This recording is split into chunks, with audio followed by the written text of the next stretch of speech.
Olá pessoal, sejam bem-vindos a mais uma aula da disciplina de prática de desenvolvimento de software.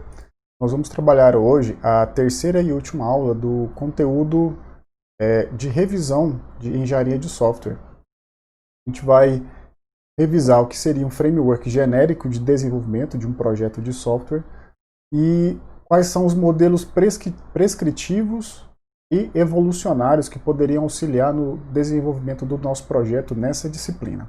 Vamos seguindo. Bom, a gente tem uma definição aí do que seria um processo de desenvolvimento de software. Segundo Howard, basicamente, quando a gente desenvolve um processo, um projeto de software, né, quando a gente implementa um processo para desenvolver um projeto de software, a gente tem que ter em mente que, no fundo, esse processo ele é um processo de aprendizado social.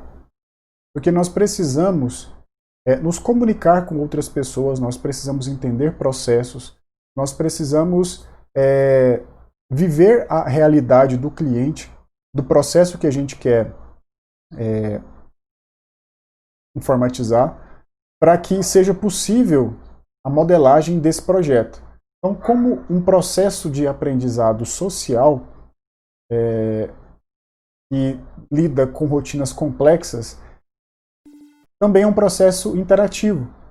É um processo que não se resolve de forma linear.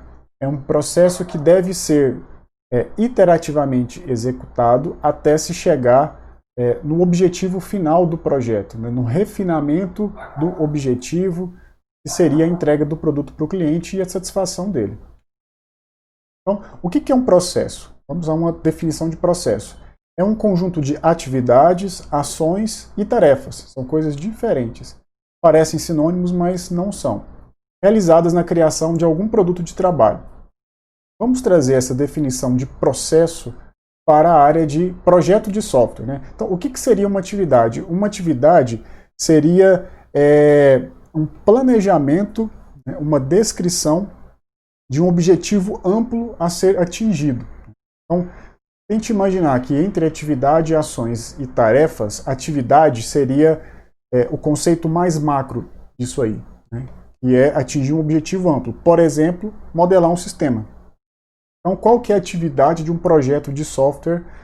Por exemplo, modelar um sistema de gerenciamento de finanças pessoais, por exemplo, né? Isso aí seria uma atividade.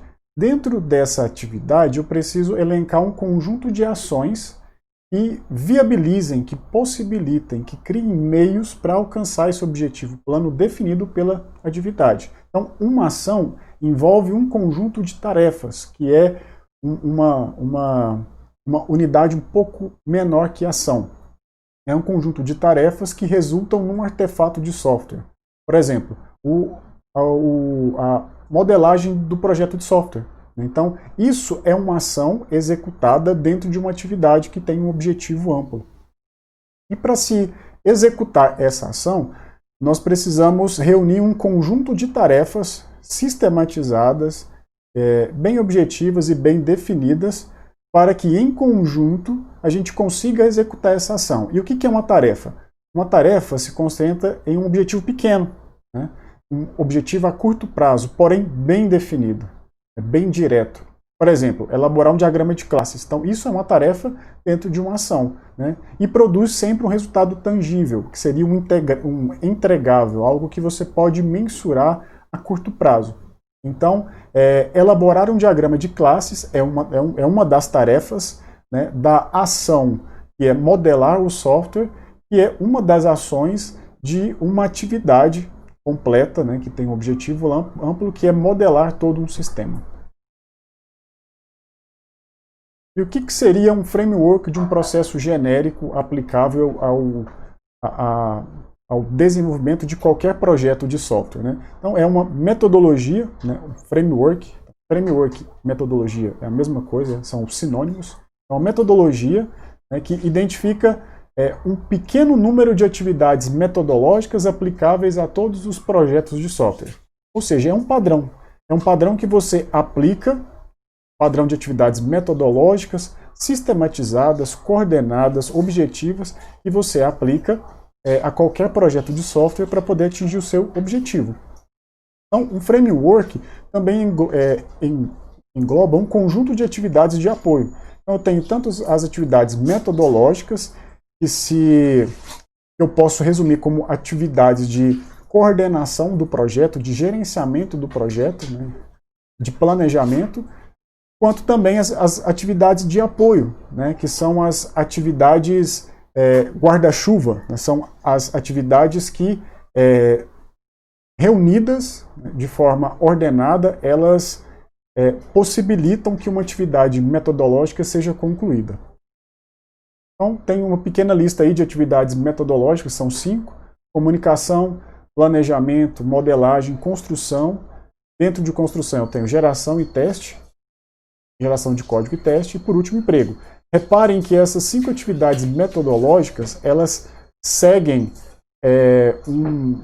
uma ordem temporal. Então, todo projeto de software começa primeiro com a atividade metodológica de comunicação e finaliza com o emprego, que seria a entrega desse produto. Então, seguindo essas atividades metodológicas, nós utilizamos as atividades guarda-chuva, que são as atividades apoio, para poder viabilizar atingir o objetivo definido pelo projeto. Vamos detalhar agora essas 5 atividades metodológicas seguindo essa ordem aí. A primeira delas é a comunicação. Basicamente, ela lida com tarefas relacionadas à comunicação inicial e continuada. O que é a comunicação? A comunicação é a atividade metodológica de fazer com que o fluxo de informações dentro do projeto, relacionado ao projeto, ele flua de modo rápido, de modo direto e de modo preciso entre os participantes, entre os interessados pelo projeto. Que vai desde o cliente, né, na comunicação inicial, no levantamento de requisitos, passa pelo gerente, passa por fornecedores externos, por programadores, até que o ponto final, né, que não é bem final, porque a comunicação é sempre cíclica, até que chega no ponto final, que é novamente o cliente. Então, esse processo de comunicação, ele pode ser macro, em se tratando de todo o projeto, desde a comunicação dos requisitos até a entrega, todo o processo de comunicação, ou ele pode ser também empregado em pequenas atividades. Por exemplo, a modelagem de um sistema pode e deve também usufruir dessa atividade de comunicação. Segunda, planejamento.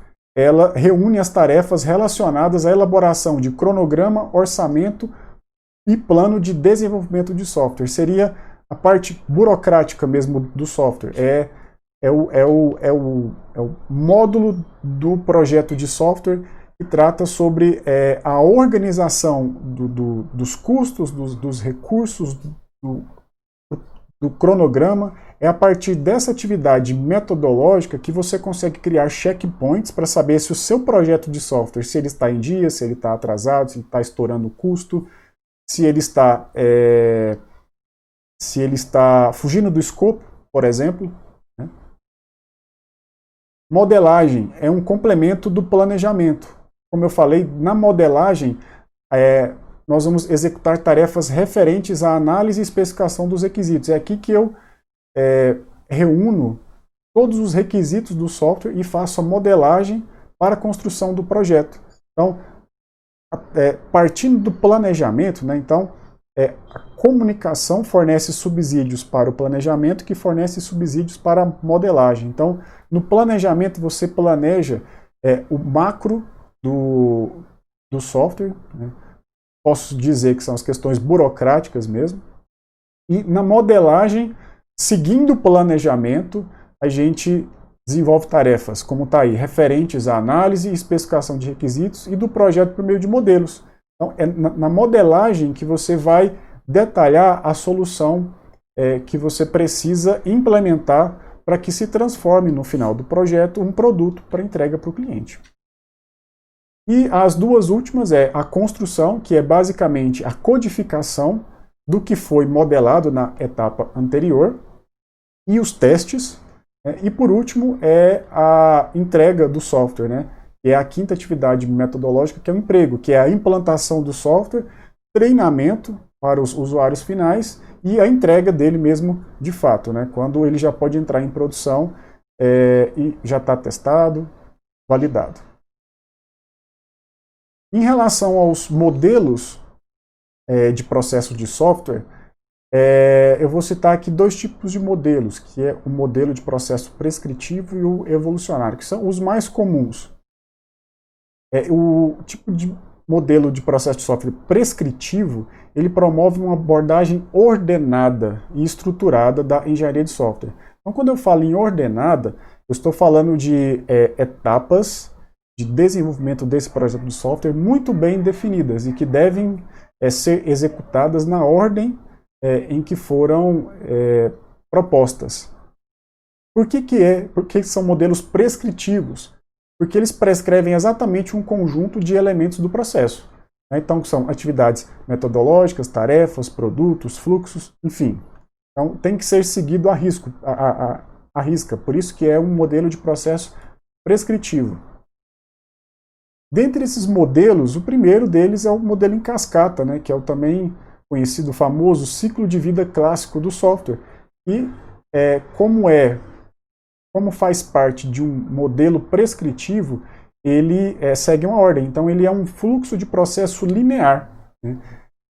Ele é o mais conhecido, mais clássico, o mais fácil de entender, porém, ele é útil apenas quando os requisitos de um problema são bem compreendidos. Por quê? Por se tratar de um processo ordenado e linear, tudo que deve ser feito no software, ele deve ser definido logo na primeira etapa. Porque a partir da segunda etapa, terceira, quarta, até a última etapa, cada etapa anterior vai fornecer os resultados, as informações necessárias para a próxima etapa e ela não retorna. Então, na etapa de levantamento de requisitos, tudo que o software precisa fazer tem que estar muito bem compreendido, muito bem definido. Porque quando passar para a segunda etapa já é outro tipo de atividade que vai ser desenvolvida. A gente vai ver daqui a pouco o modelo em cascata. O trabalho, né, dentro desse modelo cascata, ele flui da comunicação até a entrega, que é o emprego, né? Lembra lá das 5 atividades metodológicas. Então ele flui da comunicação até a entrega de forma predominantemente linear. E é isso aqui, ó. O modelo cascata, são 5 etapas: comunicação, planejamento, modelagem, construção e entrega. Então, todas as 5 atividades metodológicas, elas são organizadas em forma de cascata. Por que em cascata? O resultado de uma etapa, né, a saída de uma etapa, fornece informações, fornece subsídios para a próxima etapa. Então, tudo o que acontece nas etapas anteriores promove um efeito cascata nas posteriores. Problemas desse modelo em cascata, segundo Pressman. Projetos reais raramente seguem o fluxo sequencial que esse modelo propõe. Primeiro, porque dificilmente um projeto de software complexo você vai conseguir reunir todos os requisitos na primeira etapa do projeto, que é na etapa de levantamento de requisitos. Né? Então, apesar desse modelo em cascata aqui, ele ser possível conter iterações, ou seja, lá da entrega eu posso voltar para a comunicação, para o planejamento, modelagem, construção, embora isso seja possível, né, mas de forma indireta se faz isso, pode causar uma confusão à medida que a equipe segue no projeto. Porque chegando lá na etapa de construção, se eu preciso fazer uma interação para planejamento, eu vou ter parte da equipe que já está se preparando para a entrega e parte da equipe que, vamos dizer assim, vai voltar no tempo para resolver a questão do planejamento e, obrigatoriamente, ele tem que passar pela modelagem para depois seguir para a construção e para a entrega. Então, isso pode causar algumas confusões, embora seja possível essas interações. Como eu falei, frequentemente é difícil para o cliente estabelecer tudo o que ele quer, todos os requisitos, logo nas primeiras etapas do projeto, algo que é fundamental nesse modelo em cascata, né? E outro grande problema é que uma versão operacional funcional do software só vai estar disponível no final do projeto, né? Porque aqui eu só tenho previsão de entrega de um produto de software na última etapa, que é a etapa de entrega. Então qualquer erro grave que acontecer, comunicação, planejamento, modelagem e construção, isso vai impactar diretamente e profundamente na solução que eu estou entregando. Se o erro for constatado na construção, eu tenho um certo impacto. Vou chamar de X. Se o erro foi detectado na etapa de modelagem, eu vou ter, vamos colocar um número aqui, eu vou ter 10 vezes mais impacto na construção do projeto, né? Vou ter 10x. Planejamento vai ser 100x. Comunicação, 1000x. Então, na aula passada, tem uma tabela que relaciona de forma aproximada qual que é o custo de uma mudança dentro de um projeto de software, tanto na etapa de definição, implementação e manutenção. Aqui eu estou falando de um erro de interpretação, um erro de modelagem que foi constatado apenas na entrega desse software.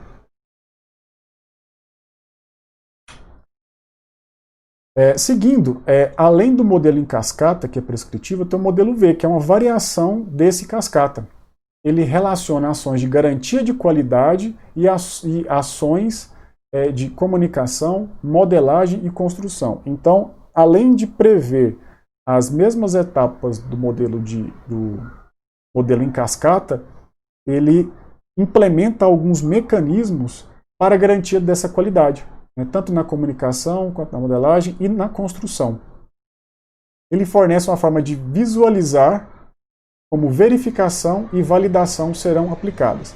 Vocês vão ver que esse modelo, ele em V mesmo, ele desce, depois ele sobe, né? Na descida, é o que a gente chama de processos de verificação, e na subida são processos de validação.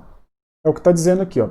À medida que a equipe de software desce em direção do lado esquerdo do V, os requisitos básicos do problema são definidos, são refinados. Então é um processo de fato de verificação, desde a etapa de comunicação até a entrega do software, que é a entrega do software não, até a produção de uma versão executável, né, de uma versão funcional. Então desde a comunicação até a versão funcional lá, ele passa por um processo de refinação de tudo que foi levantado lá na primeira etapa. E aí quando ele começa a subir no modelo em V, são as etapas de validação. Então, uma vez que o código tenha sido gerado, seria a primeira versão funcional desse software, a equipe se desloca para cima, né, subindo lá no lado direito do V, realizando uma série de testes para validar tudo que foi realizado na primeira etapa do V, que é a etapa de verificação, que vai desde a análise de requisitos até a implementação do código. E é exatamente isso aqui, ó. Então, na primeira etapa é a fase de requisitos, depois eu construo a arquitetura do sistema, depois o design dos componentes, gero o código, entrego um software executável. Não é bem a entrega, seria uma versão funcional. Depois eu tenho o teste de unidade, que vai avaliar a geração do código, depois o teste de integração, que vai avaliar o design dos componentes, depois o teste de sistema, né, que é um teste mais macro ao todo, depois o teste de aceitação e depois parte para a entrega do usuário. Mas mesmo assim é um modelo prescritivo, modelo que qualquer erro que acontecer aqui embaixo, né, eu não vou conseguir detectar nas etapas anteriores, somente quando acontecer o teste referente ao tipo de erro que aconteceu. Ainda assim, o cliente só recebe a primeira versão do software no final do ciclo. Não é bem no final do ciclo, que é esse ponto aqui. Reparem que, apesar de estar na mesma escala, os dois lados aqui do V possuem tempos de execução diferentes. Então, esse lado esquerdo aqui é um lado que, cronologicamente, ele é muito maior do que esse outro lado aqui. Então, desde a fase de requisitos até a produção de um software executável, o tempo decorrido dessas atividades sequenciais aqui é muito maior do que o tempo necessário para teste do software. Então, parece que o software e a primeira versão funcional desse software ela é entregue no meio do processo, mas na verdade não é bem no meio, é bem mais para lá do meio, em razão de cada um desses lados aí estarem em escala igual aí, mas são totalmente diferentes quando se trata de tempo de execução. Apresenta menor risco do que o modelo em cascata, porque o lado direito do modelo V ele tem pontos de controle, né, que permite identificar erros antes da entrega para o cliente. Mas mesmo assim fica muito próximo dessa entrega final, que não é interessante. E em contrapartida nós temos os modelos evolucionários, né? Porque a gente sabe que os softwares eles devem e evoluirão em função do tempo. Seja por uma mudança do negócio ou por uma atualização de uma linguagem, de uma plataforma, de um sistema operacional, ou também algo que deve ser atualizado no sistema para que ele continue funcionando. Então, isso é um processo natural de evolução do software. Esses modelos evolucionários, eles permitem desenvolver, quase que não saiu, desenvolver um produto que evoluirá ao longo do tempo. O modelo em cascata, e o IV, ele desenvolve um processo de software. Ele permite a criação de um software, mas ele não prevê que durante a criação ou pós-criação esse software vai evoluir. Esses modelos evolucionários, sim. Então, como ele prevê isso, né, uma evolução ao longo do tempo, ele é um modelo iterativo, então ele tem ciclos de desenvolvimento. Dois tipos que eu quero chamar a atenção para vocês é o modelo de prototipação e o modelo espiral. No caso do modelo de prototipação, pense nos seguintes cenários, dois possíveis cenários. O cliente define objetivos gerais para o software, logo de cara, né, no primeiro contato ali com o analista, ou nos primeiros contatos, mas não detalha os requisitos para funções e recursos. E o software já tem que começar a ser desenvolvido. Então, isso é um cenário ideal para se utilizar a prototipação, e a gente vai ver por quê.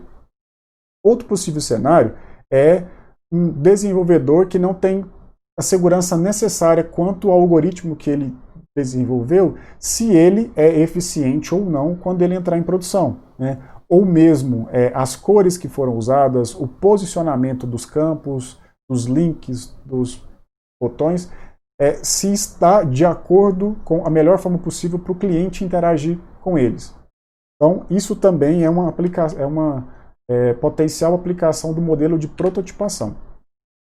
Então, a prototipação, ou também prototipagem, permite a criação de protótipos, né, como o nome fala, que são versões parciais, descartáveis ou semi-descartáveis de um software.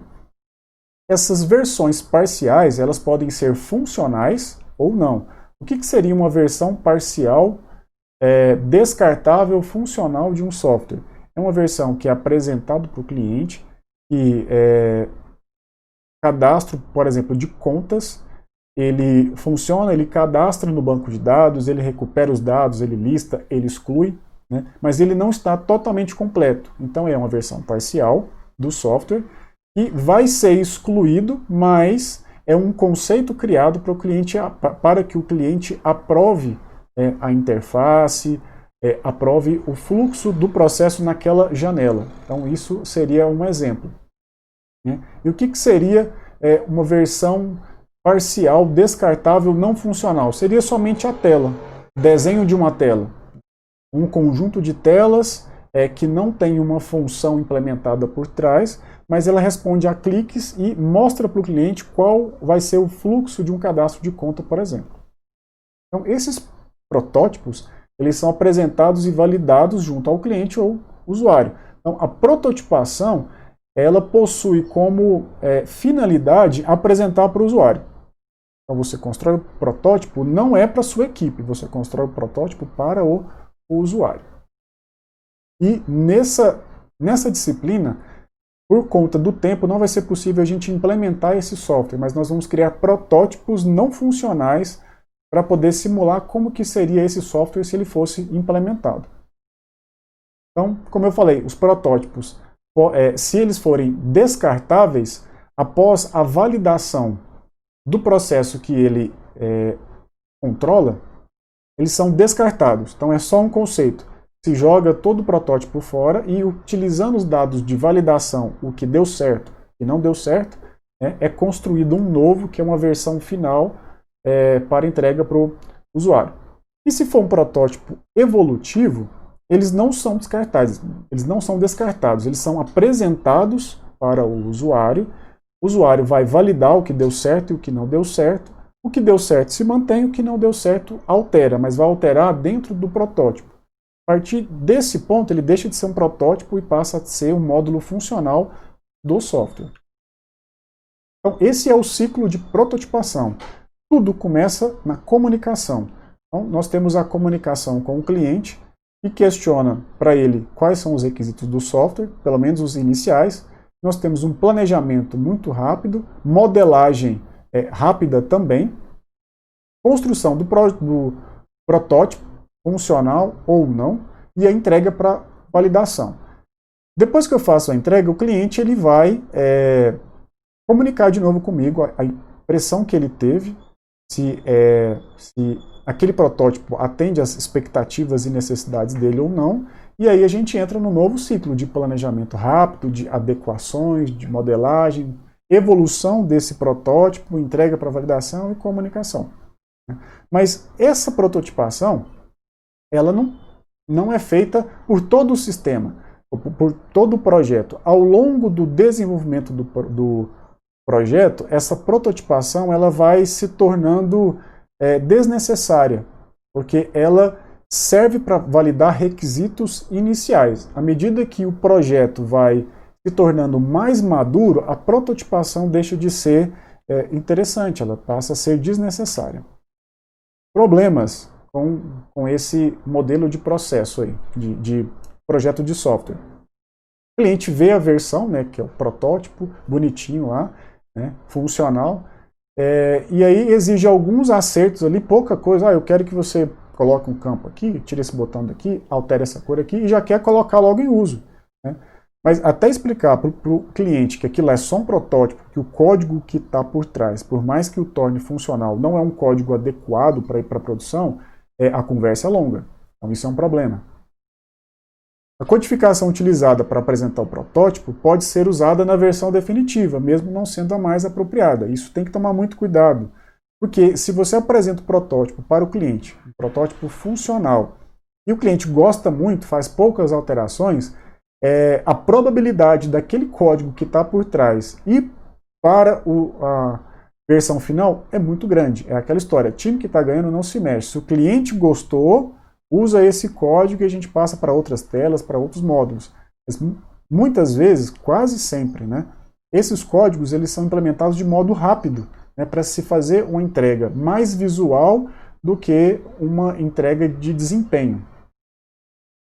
Outro problema o cliente pode ser visto, o protótipo pode ser visto pelo cliente como perda de tempo. Não, eu não quero um protótipo para você mostrar, eu validar e depois você descartar tudo e começar uma nova tela, um novo módulo. Então, ele pode enxergar isso como uma perda de tempo, mas ele precisa entender que o custo de alterações de um software nessa etapa aí do protótipo é muito menor do que quando o software já está pronto. Isso é importante deixar esclarecido para ele. E, por último, agora o modelo espiral, que acopla a natureza iterativa da prototipação, que são aquele ciclo de comunicação, planejamento rápido, modelagem rápida, implementação e entrega. Então, ele acopla a natureza iterativa da prototipação com aspectos sistemáticos e controlados do modelo em cascata, que é aquele que faz as verificações, os testes, as validações. Modelos ou protótipos podem ser construídos nas primeiras interações, mas depois, quando o projeto avança, ele se torna menos interessante, né? Menos importante. Então, segundo Bowen, modelo espiral ele possui basicamente duas características. A primeira é a abordagem cíclica, abordagem iterativa de desenvolvimento. E a segunda, né, que vem da prototipação, e a segunda é a característica que oferece uma série de pontos âncora de controle, que vem lá do modelo cascata, que permite a verificação e validação de tudo que foi desenvolvido em tempo real. Então, esse é o nosso modelo espiral. Então, o início é lá no centro desse esquema aí, sempre do lado da comunicação.